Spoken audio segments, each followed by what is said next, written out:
So we got to spend the weekend at Dreher Island State Park on Lake Murray. Kind of like home for me. I grew up on this lake when we first moved to South Carolina when I was 4 or 5. We moved to White Rock, which is kind of near Chapin here. Lived across the street from the lake. My dad worked for a boat manufacturer. And then for a while we moved to Lexington and lived on Lake Murray. So it's kind of fun coming home for me. It's a really pretty park. I mean, you're right here on the water. I think it's a smaller of some parks. It's only 350 acres, but you have access in different ways to 12 miles of Lake Murray shoreline, which I mean, every site on the exterior loops are right on the water. Some have boat access, some have kayak, easier in and out for a kayak. Some actually have water for swimming, so you'll see a little bit of everything. Yeah, we'll talk about the sites. We'll talk about what kind of things there are to do here. It's about the lake. It's about the lake. So a lot of video in this one.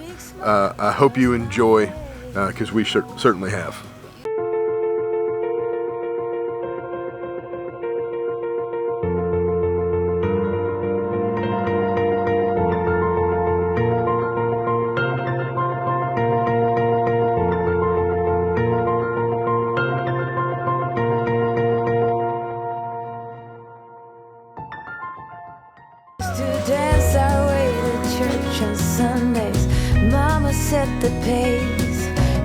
So we had the chance to spend a weekend at Dreher Island State Park, what I refer to as growing up as Billy Dreher Island, kind of on the northwest corner of Lake Murray.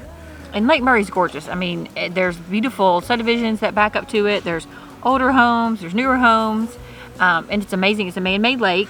It's a man-made lake built during the Great Depression when they built the dam. It was the largest earthen dam in the northern hemisphere. Of course, it's been long since surpassed, but it's a big, beautiful lake, 50,000 acres. And lots of little, like if you look at it on the map, it's just all like squiggly lines. So lots of coves, lots of little nooks and crannies and pretty places. And so Billy Dreher Island, well, the park is actually 3 islands, the largest of which is where the main southern campground is. There is a lot of fishing that happens here. Lots of fishing tournaments. We actually saw the weigh-in area and like the tanks where they hold the fish. Apparently the birds know that's a thing, so they were like just hanging out there like. Yeah, there's no tournament this weekend, but releasing some fish maybe. Yeah. So there's. But several boat docks. Yeah, lots of parking for boats, for trucks with boat trailers. There's a little tackle shop. That's also the gift store. That's where you check in. If you for a cabin or a villa, or launch. If when you come in, there's a booth, and if for some reason nobody's manning the booth, you go to the store, and there's all kinds of different things. A lot of fishing equipment in there, but then there's also some camping gear. And there's a bait and tackle type stuff too. Some firewood. You actually can get gas for your boat right there. So right there on the dock is gas. Yes. Then there's, go past that a little bit, there's actually a marina. They rent out the slips annually, but if you are staying in the campground, they said that you can keep your boat in one of those unoccupied slips for the time that you're staying in the campground. A ton of the different sites though, you'll see, we've seen pontoon boats, we've seen speed boats, we've seen fishing boats, fishing boats, every kind of thing has been docked up near a site or across from a site. So there's lots of access right here in the campground area. Yeah. There's also here on the park grounds cabins and villas. And the cabins, I think there's 10 of them, if I remember correctly. They are rather small. They look to be one room. When I was able to look through the window at some that were unoccupied, there's a bunk bed and what looked like maybe a queen size bed or a full size bed, and it looked like that was about it. But they're right up on the cliff overlooking the water, so beautiful view. The villas are a little bit nicer, they're bigger, There's 5 of them. 2 of them are 2-bedroom, 3 of them are 3-bedroom. Probably hard to get a reservation for. I would think. But I would say, if you're a tent camper, the tent sites here are phenomenal. And we've seen several of them be empty this weekend. So I think if you're a tent camper and you're kind of looking for a last minute thing, check it out. Give it a shot. Give it a shot. They are. We got some footage of those, but they are right on the water. They kind of stick out. Some of them had a rock edge to get to the water. Some of them didn't. We saw people with boats and kayaks and everything. And the best thing to me about them, compared to some of the other tent sites that have amazing views around the state, is you can park right next to them. Yeah, we actually saw one family, and I don't know if I said this to you last night, but there was a minivan that was parked, and the back end was open, and it was like tinted with netting, like mosquito netting, and there were kids sleeping in it. And then that was the parking lot, and their tent was just right there. So it wasn't weird that they were separated. Yeah. So I mean, that's how close the parking is. There's like a little section of parking and 4 or 5 tent sites. Further up, a little section of parking, 4 or 5 tent sites, and they're most of them right on the water. There's one inland set. Yep. So kind of watch the map to get those water ones. But they were nice. They were timbered. Very they were smooth. Level. Yep. And they had electricity. Yes. So that's a nice plus. That's always a plus for especially summertime. As far as campgrounds, there's actually 2 campgrounds here. There's the Angler's Loop, which is 1 through 30. 1 through 30. Some people call it kind of the entrance campground. It's kind of a tight circle. Some of those sites are a little on the rough side because the trees have kind of gotten into the pavement and caused some bumps. We did just find out that they're closing it in October of 2021, October-ish, and they're going to be remodeling that entire loop, and they're going to be putting in full hookups, 50 amp, all modern. So I would imagine when all that happens, those sites will get smoothed out, and they probably should be really nice come summer of 2022. And those are a little closer down to the water. It looked like there was less. Like we're at a pretty good slope, and you'll see that in his walk around. We have a pretty good slope down to the water, and then a little bit of a drop. But it looked like those had way more of a less of a drop. They're a little more level to the lake. They're water level. Then there's the Island Loop. The Island Loop is the largest. There's a total of 97 sites here. So 30 are at the other one, so that makes 67 of them. Are back here in the Island Loop. That's also where all the tent sites are. Tent sites only there. So it's kind of almost broken into sections. There's one that kind of sticks out on a point on the southern end, and then the loop we're on is kind of the side of this cove, and really nice views looking out over the water. You couldn't ask for better views, I don't think. But yet still have trees. I think that's one of the things that if you want the shade of the trees, you often will have your view blocked. Well, they've kind of threaded the needle and balanced that out. Words. And lots of like separation between. I mean, we're kind of close to the neighbor next, but not super. And then there's a good separation between us and the people before. It's kind of 2s and 3s, and then there's clumps of trees, and the road is super curvy. You feel like you've walked forever, and then you're like, oh, right there is the same bathhouse that's our bathhouse. So it's kind of neat how they kind of wrap around in these little points.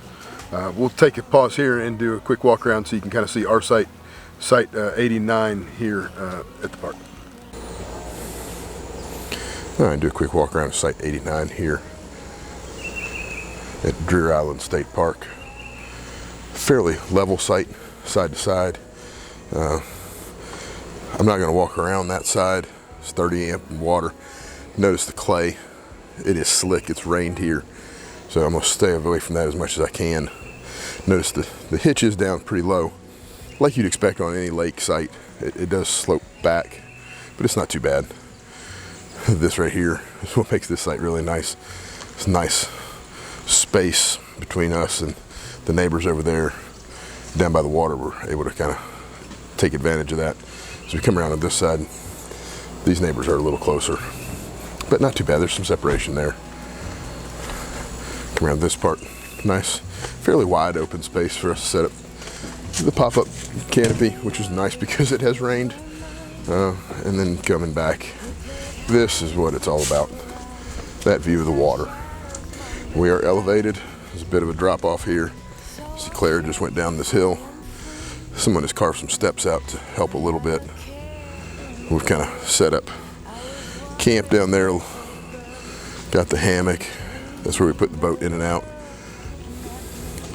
You can kind of see the steep decline down to the water. But this view,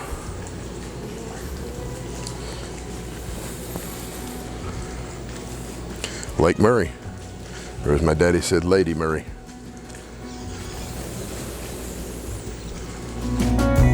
No mistake ever kept me late. We spent summers. As we walked around, there were some sites that really stood out to us as ones that would be on our kind of priority list next time we come back. 41 and 43 are probably the ultimate. They're really close together, so if you have some people you know. Even I would say 39 would be in that. There's like three that are right together, and there's nothing before it, and there's a pretty good bit past it on that same side. And they kind of have their own little point, and the point is flat and easy to get into the water. There's a lot of space if you wanted to like set up a tent for the kids to sleep in or something like that. And if you had somebody that had a boat, like you would be really your own private little eddy area there. It's nice. It is. And then 56, 57, 58 was another kind of section out on a point that was really nice. Now there they had the rock riprap for the shoreline. So you kind of have to walk over that rock to get there, but it's a flat area that transitions really nicely. Big, giant rock, so it's not quite like what you would, you're not like walking on little tiny stones. And like where we are, you saw in the video, it's kind of a little drop off, and a lot of this side of the park is that way. I hope over time they can kind of continue to work on improving the access points so that you can get down to the water a little bit easier. Well, and just my concern, there's a lot of erosion area in our area, and then as we're paddling around, you can see some more. And so you just want to keep that, keep the erosion down. Yeah, but it does allow boat access. If you've got the rock, you can't really pull your pontoon boat up against it because it'd bang up against the rock. So, it's a fine line. They've got to balance. So I get it, but I kind of wish they did kind of offer a little better access. Or maybe some stairs or some timbers or something to be able to get down this slope to kind of help with that transition. The bathhouses are dated but clean, so that they were nice, very comfortable. I didn't have any issues with bathhouses. The road is in pretty good shape. It's all paved. So really good for bikes, scooters, a lot of golf carts as well. And then this morning we rode over and did a little short nature hike. On the Billy Dreher Nature Walk, I think, or Nature Path, or Nature Trail. Nature Trail, yeah, Nature Trail. There you go. And at the end, kind of at the point, is where Billy Dreher, who this island is named after, actually was his home from the 1857 until they built the lake in 1938. That was where his homestead was. And of course, why they named the place. There's nothing really left anymore except the chimney stack. But you can see he had a gorgeous piece of property. I mean, it's right on that. It would have been on a big hill, of course, for the lake, but would have been a beautiful piece of land. And it is now a beautiful piece of little point. Yeah. We did ride into Chapin yesterday to kind of explore around Chapin. Went and rode out to where I lived when I was a little lad from 4 years old to 4th grade. So it's kind of neat for the kids to see where I grew up. And we got a bite to eat at J.R. Cash's Grill and Bar. Kind of an interesting little side note about that location. It was actually the location of a TV show, Robert Irvine's Restaurant Impossible. I believe it was in 2002. He came to Chapin, and at the time the restaurant was called Sweet Tea. And he was trying to help the folks who never owned a restaurant try and fix their restaurant. They didn't make it, but the folks that came into that place opened J.R. Cash's Grill and Bar. It was really good. Great food, great, really nice atmosphere, probably a little nicer than most of the places that we go. Yeah, we were dressed. I was dressed very like I'm hiking a trail today, and there's like, oh, this is like quiet nice and cool and dim and. Yeah, this is nice. Can we stay outside? But I got the prime rib sandwich, and it was fantastic with great au jus, very tasty.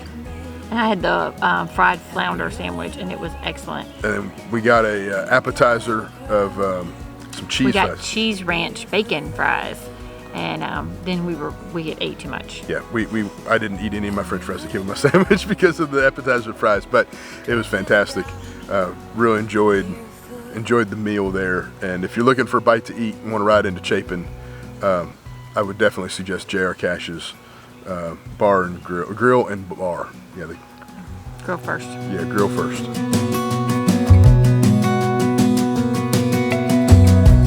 As a young girl, it feels we're mine. We played hide and seek for hours, raced our shadows among the pines. I have enjoyed Dreher. The kids have really enjoyed being able to be out on their scooters and kind of run around. Where we are, you can see them for quite a bit, so they've got a little bit of freedom to play. Our site is a little smaller just because just the way they're set up, and everything here really is set up where the stuff, your outdoor stuff and your picnic table and everything is set up out kind of behind. And so the interaction to me has not been there because it's all about the water. Yep. It's all about being on the water side, facing the water, getting in the water, taking your kayak on the water, getting on your boat. So it's a little bit different of that, but if that is what you're looking for, Yeah, you're looking for a water site. This focus, campground is all about the focus the is the water. lake. The focus here is the lake, and yeah, the lake can get a little busy. But what's neat here is it hasn't felt busy here. Now you look out to the big water, and it's busy out there. Yeah. But it doesn't Well, even feel though too bad. yesterday coming home from lunch, it looked like there was some rain coming, and it definitely, I mean, you could see the boats lined up trying to get off the water. There was a lot of traffic just there. Yeah. But just in our cove, in our area, and even looking at different sites and their little areas, you're not seeing, heavy boat traffic. And everybody's been very courteous. Like nobody seems to be, racing into the cove. No, and we've taken the kayak and paddled across the cove without any problem. So, all in all, it's a great place to go explore the lake.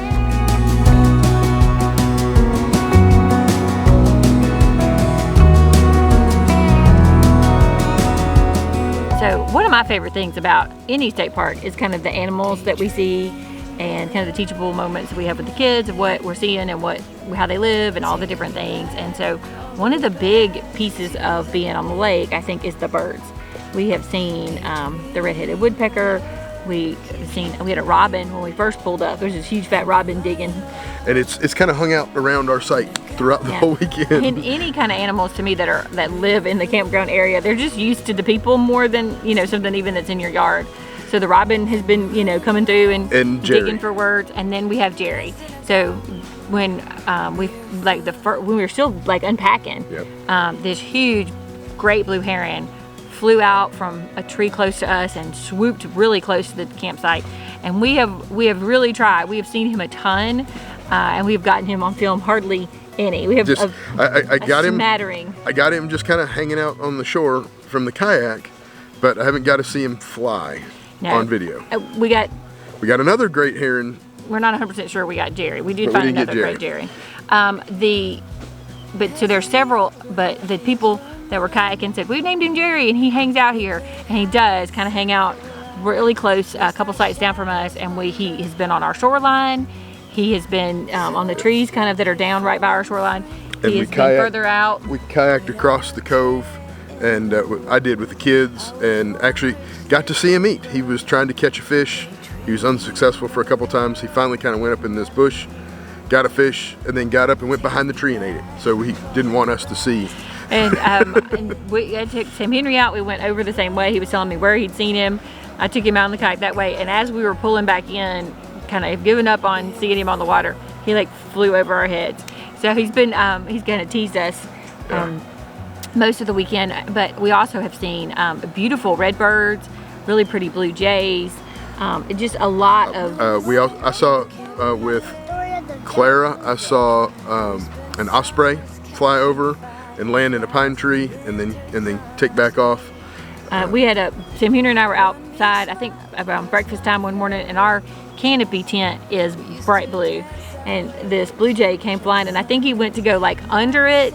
He thought it was, he came at it like it was the sky, and then he went to go under it, and then he saw us, and he reversed course and basically went upside down and over the top, and then he sat in a tree and just gave us this stink eye for quite a little bit. But that's the birds have been the bulk of the activity.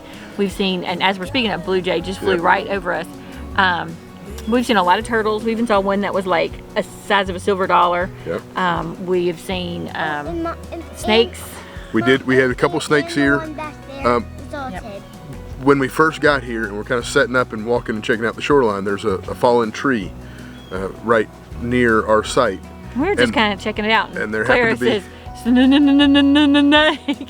so there happened to be two snakes there. It wasn't just one. We saw one kind of going up underneath the tree root, and then there was another one kind of curled up on top. And we went and talked to the park ranger and asked him about the snakes here. And he said they really don't have any venomous snakes, water snakes here. He said there are a few cottonmouths. Cottonmouths, but very few. Very few. He said the thing that you can tell about the cottonmouth is that when you look at the side, it looks like Hershey's Kisses line up on the side. He said if you see that, stay away. And they're normally nocturnal, high grasses, not necessarily the banks, but more like in the woods and they like to be under things. They're going to be under logs, if under you're not rocks. rolling over, that's what I was like. So if I'm not going and picking up trees and rolling over like rocks and things, then I'm probably in good shape. And he's like, yes, probably so. So most of the other snakes that you're going to see here are just traditional non-venomous water snakes, and he said there are plenty. There are plenty, and even our neighbor said, because as they were pulling up, we were like, "There's a snake right there," and they were like, "Oh, that's cool." She said, "Yeah, I was paddling in my kayak and picked one up with my oar." I was like, "Oh, you're very calm about that." I think I might have had a heart attack, even knowing it's not venomous. Like, I had a big giant water bug the other day, and I wasn't happy about that. So a snake would have sent me over. The snakes are definitely something to know about. There are no alligators in Lake Murray. I know a lot of people are concerned about that. They're mostly to the low country and the coastal plains.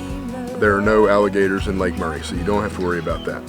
Now, one other thing that we did see that I thought was really neat, kind of surprised us, saw them a couple different times, are deer. Yes, we have seen some deer, like a family. We haven't seen the daddy. We've seen the moms and the does, and they've been very quick to come to the edge of the road. And they're not afraid of traffic or people.